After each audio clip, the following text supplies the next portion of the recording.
अस्सलाम वालेकुम। सितारों के सफ़र पर खुश आमदीद। आज की वीडियो में हम बात करेंगे कि कैसा रहेगा 2026। किन राशियों, किन बुर्जों के लिए, किन ज़ोडिएक्स के लिए ये बहुत अच्छा साल होगा और किन को थोड़ी सी एहतियात करनी पड़ेगी। किन की शादियां होंगी, किन के प्यार टूटेंगे, किन की सेहत अच्छी होगी, कौन अपनी सेहत दोबारा हासिल कर पाएंगे और किन लोगों को थोड़ी सी एहतियात करनी होगी। हम सारी चीज़ें डिस्कस करेंगे। लेकिन उससे पहले मैं आपको ये बताता चलूँ कि 2025 जो है वो मार्स का साल है। तो मार्स के साल में आपने क्या देखा, ये मैडम एस्ट्रोलॉजर अनबक्श ने पहले भी बताया था कि इस साल आप लोग लड़ाई झगड़े, जंगें, आप लोग सैलाब, तूफान, ये सारी चीज़ें देखेंगे। और वही हुआ, क्योंकि मार्स जो है वो आर्मी चीफ का स्टेटस रखता है किसी भी कुंडली में। मतलब एग्रेसिव होता है, लड़ने के लिए तैयार होता है। तो आप लोगों ने जंगी माहौल देखा, हर चीज़ देखी, हर कंट्री लड़ने के लिए तैयार है। लेकिन 2026 क्या है? 2026 जो है वो सन का साल है। यानी सन जो है वो बादशाह है। वो अपनी अथॉरिटी क्लेम करता है। वो कहता है कि सिर्फ मैं हूँ और कोई नहीं है। तो 2026 में बहुत सारे तख्त गिरेंगे भी। और ये वो वाले तख्त होंगे जो झूठ की बिना पर खड़े थे। क्योंकि जब सूरज की रोशनी फैलती है तो जितने भी अंधेरा होता है या बुरे काम होते हैं वो सारे खुल के सामने आ जाते हैं, वो एक्सपोज हो जाते हैं और वो ख़त्म हो जाते हैं। तो सिमिलरली दुनिया में भी यही चीज़ देखने को मिलेगी कि जो झूठ का निज़ाम है, जो गलत निज़ाम है, वो इस साल आपको गिरते हुए नज़र आएंगे। इसके अलावा 2026 में आपको जो स्टॉक मार्केट्स हैं या क्रिप्टो मार्केट्स हैं या गोल्ड है, वो भी अपनी करेक्शन पर जाते हुए नज़र आएंगे। क्योंकि जो एक बबल क्रिएट हो चुका है वो 2026 में रिसेशन की तरफ नहीं जाएगा, लेकिन मार्केट करेक्शंस की तरफ ज़रूर जाएंगी। और ये 20 से 30% तक जाएंगी, जिसकी एक बहुत बड़ी मिसाल आप बिटकॉइन की शक्ल में अब देखना शुरू हो चुके हैं। जो $1,26,000 पे था वो अब $90,000 पर आ चुका है। गोल्ड मार्च तक ऊपर रहेगा, ऊपर बढ़ता हुआ नज़र आएगा, लेकिन मार्च के बाद ये नीचे जाना शुरू हो जाएगा, ये अपनी करेक्शन पर आएगा।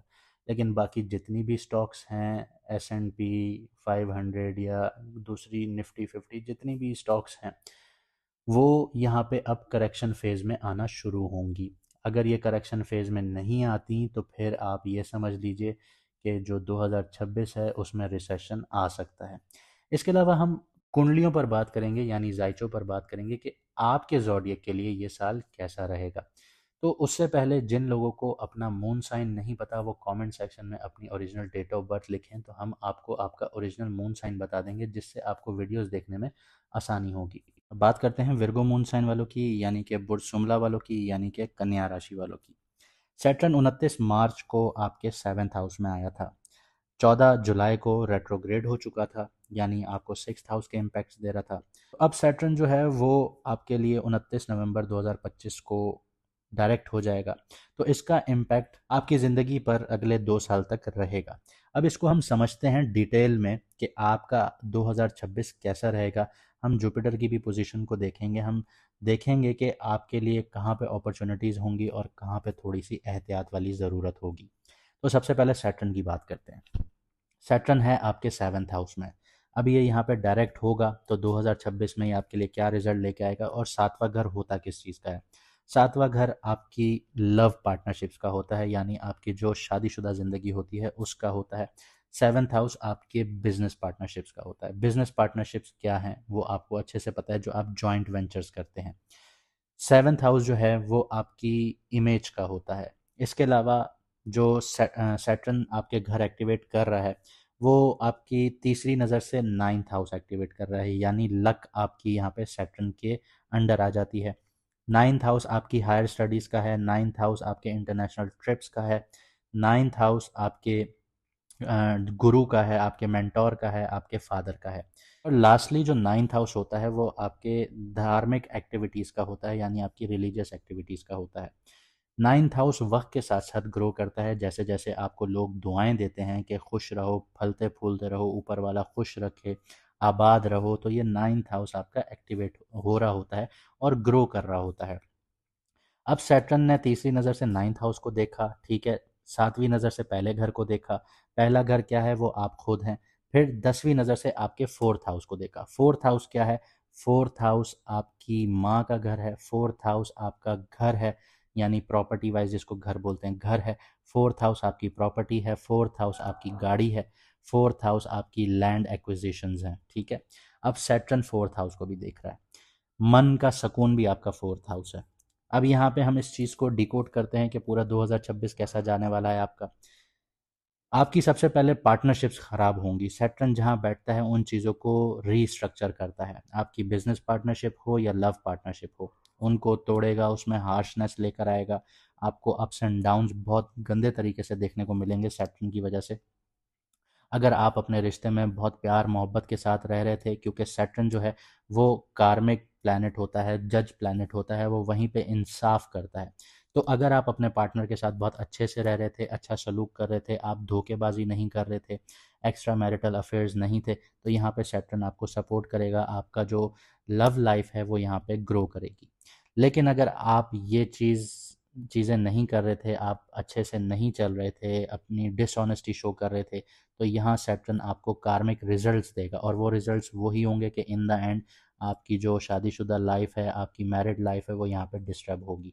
इसके अलावा ये सिमिलर चीज़ आपके बिजनेस पर चलेगी, चाहे आप जॉइंट वेंचर्स में हों, वहाँ पे ये बहुत ज़्यादा इम्प्लीमेंट होंगी। आपका आपके पार्टनर के साथ बिहेवियर चेंज होगा, क्योंकि देखें घर की लाइफ भी डिस्टर्ब और आपके पार्टनर के साथ आपकी लाइफ भी डिस्टर्ब, तो यहाँ पे आपको बिजनेस के हिसाब से चीज़ें यहाँ पे मुश्किलात का सामना करवा करवा सकती हैं आपके लिए।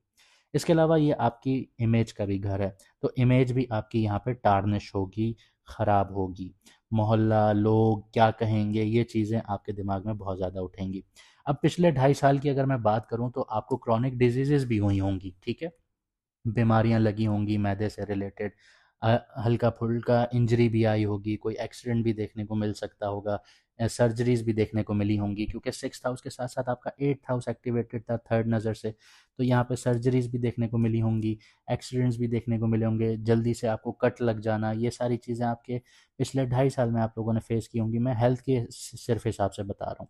तो अब सैटर्न आपके 7th हाउस में है, तो ये चीज़ें होंगी।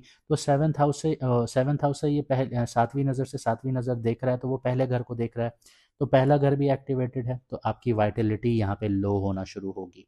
अगर आप हेल्दी नहीं खाते, अपनी डाइट का अच्छा ध्यान नहीं रखते, तो अब आपकी वाइटलिटी भी वीक करेगा, और वक्त से पहले आपको बूढ़ा दिखाना शो करेगा। जो लोग, कभी आपने ये कॉम्प्लीमेंट सुना होगा या किसी और को देते हुए ये सुना होगा कि यार तुम तो 40 साल के लगते हो, तुम 2 बच्चों के बाप लगते हो, तुम 3 बच्चों के बाप लगते हो, और ये अक्सर और बेशतर उन लोगों को सुनने को मिलते हैं जो लोग 7.5 से गुजर रहे होते हैं, या 7th हाउस में इनका सैटर्न होता है। तो यहाँ पे अब ये कॉम्प्लीमेंट्स आपको भी मिलेंगे अगर आपने अपनी लाइफस्टाइल अच्छी नहीं की। इसके अलावा सैटर्न जो है वो 10वीं नज़र से आपके फोर्थ हाउस को देख रहा है। फोर्थ हाउस क्या है? फोर्थ हाउस आपकी माँ है, ठीक है।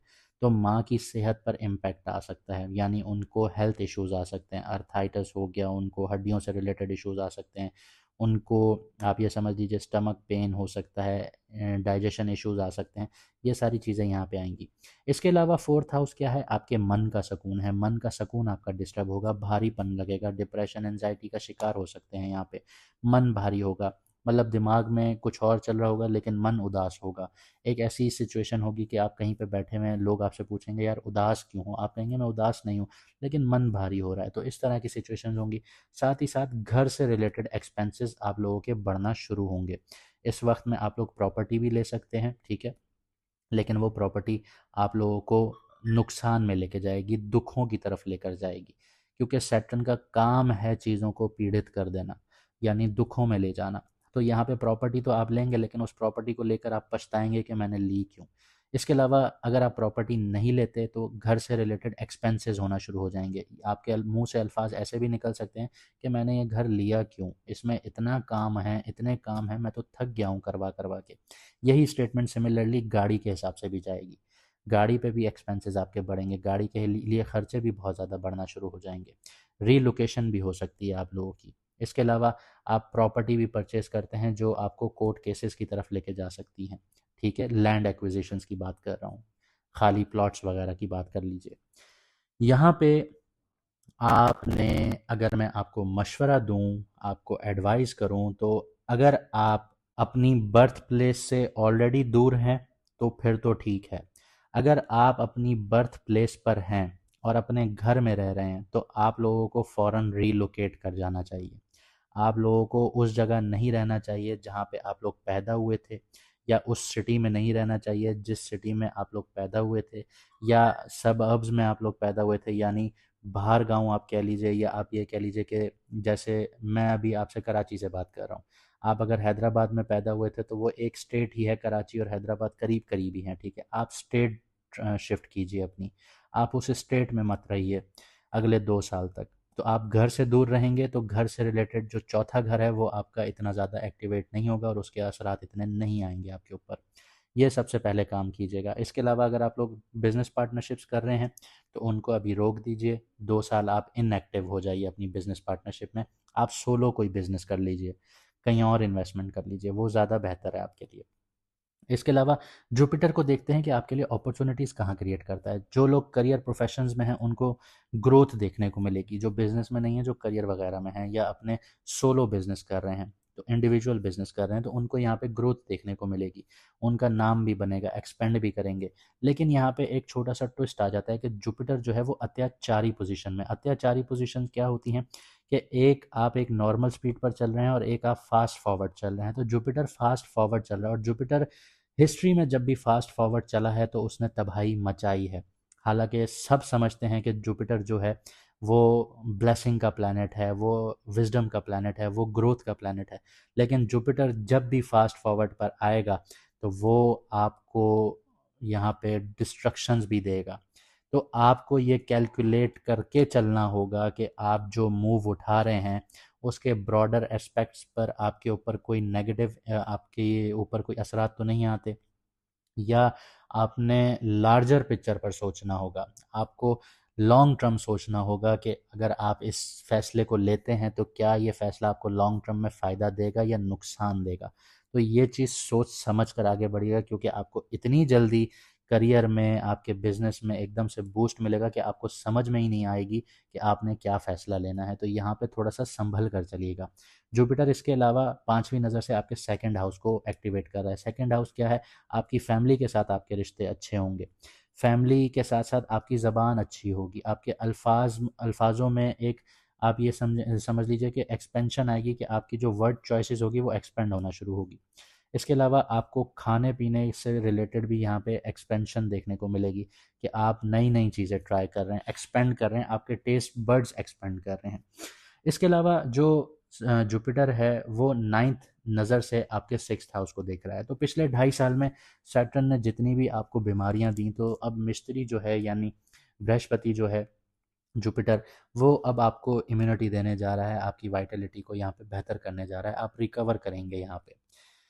इसके अलावा जुपिटर ये 2 जून को आपके 10th हाउस से 11th हाउस में चला जाएगा, यानी मिड जो 2026 था वो जुपिटर में आपने क्या करना है। जुपिटर जब आपके 10th हाउस में होगा तो आपने क्या करना है वो मैंने आपको बताया। अब 11th हाउस में आएगा तो क्या करना है? 11th हाउस में आएगा तो ये आपको स्पेकुलेटिव गेन्स देगा, आपके दोस्तों यारों से आपको मदद मिलेगी, आपके नेटवर्क्स आपके काम आएंगे।